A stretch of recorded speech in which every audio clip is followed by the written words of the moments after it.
going to show you all a couple of things I'm doing. So one, I am using Quicktime to record. I just go new screen recording, and it starts recording, which I've already done because that's what we're doing.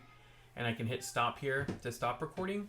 The other thing is I just opened Photo Booth. I'm not actually recording, but since it's showing the camera, you can see me. And I just have a little light that I'm using to kind of light me up because it does get kind of dark, even if you're in a well-lit area. Like this room's not dark, but it like casts a big shadow on me. So anyways, let's see here. Let me get back to what you were actually asking to do. Oh, okay. So when you do this style of screen capture, what you end up with is a file that you're going to need to convert.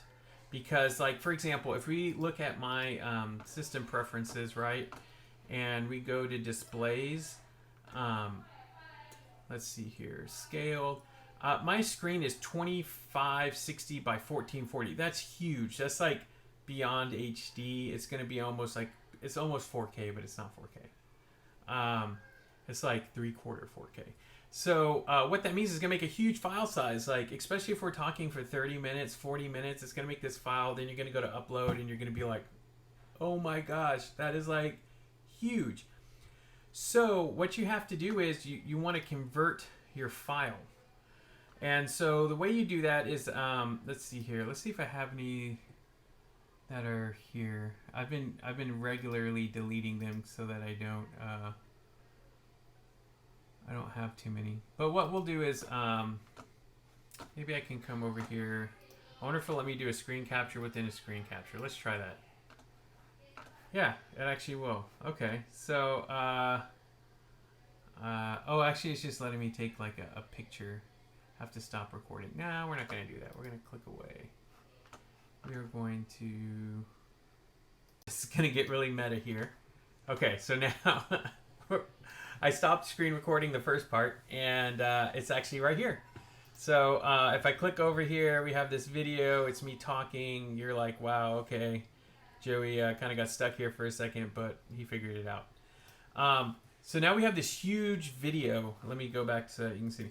So now we have this huge video. It's like really big. We've got to be like, okay, well, what are we going to do to make this video compress? So I'm going to go ahead and just make it literally just on the screen smaller. But what I want to do is I want to go to export as.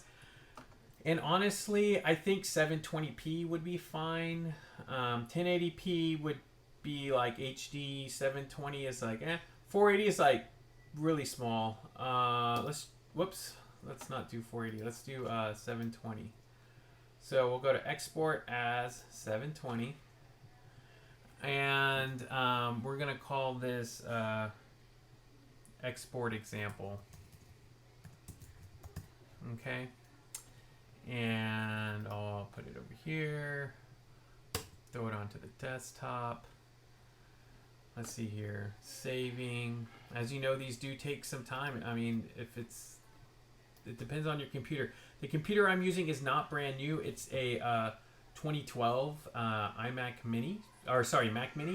So this isn't some kind of like super fast, sophisticated computer.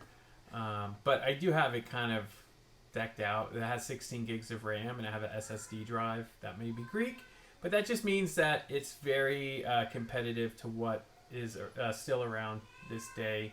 If you're not using those technologies, if you don't have a lot of RAM and you don't have an SSD drive.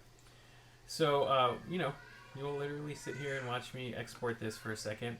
Because what I want to do is once it's exported, I want to show you the file size so that you can kind of see here it is, export example, what the file size becomes, because it should be much smaller. Because the problem that I was having when I recorded a 40-minute screen capture this large is that it then took like hours for it to upload, like 2 hours. And I was just like, wow, okay, I guess I got to queue all, because I'm teaching 3 classes and it's like I'm going to do 3 different lectures and it's going to like, I'm going to record them, be all, oh, let's get this up there. And then all of a sudden, no, not yet. So anyways, those did go up, and I have loaded them. I'll show you that while we're waiting for this thing to finish. So I run a bunch of different accounts on my Google drive. I like watching that guy. Y'all should look him up. He's funny. Anyways, let's switch over to my Tamu account, and let me go over to my YouTube studio and over to my videos right there. And so you'll see like this 40-minute one that I uploaded the other day. I mean, that one took like 2 hours to upload, and it took a long time to export because I wasn't thinking about how to do it right. Using QuickTime totally makes sense. Let's see, we got less than a minute here. Let's see where this leaves us. All right. Oh, my mom's calling to talk to my son. I think we're gonna have to decline that, Mom. All right. So, and some of y'all may have just scrolled right through this. It's all good. Which I would recommend, actually. You just kind of want to wait till this bar gets all the way through. So, this export example is about to be done. Here we go. There it is. And it is 84 megs. Whoa, that is way more manageable. This is the video right here. As you can see, it's still really high quality. You can still see it. You can see what's going on. And you can, I mean, it just works. So I hope this tutorial is useful, and yeah, I'll upload it and you can watch it.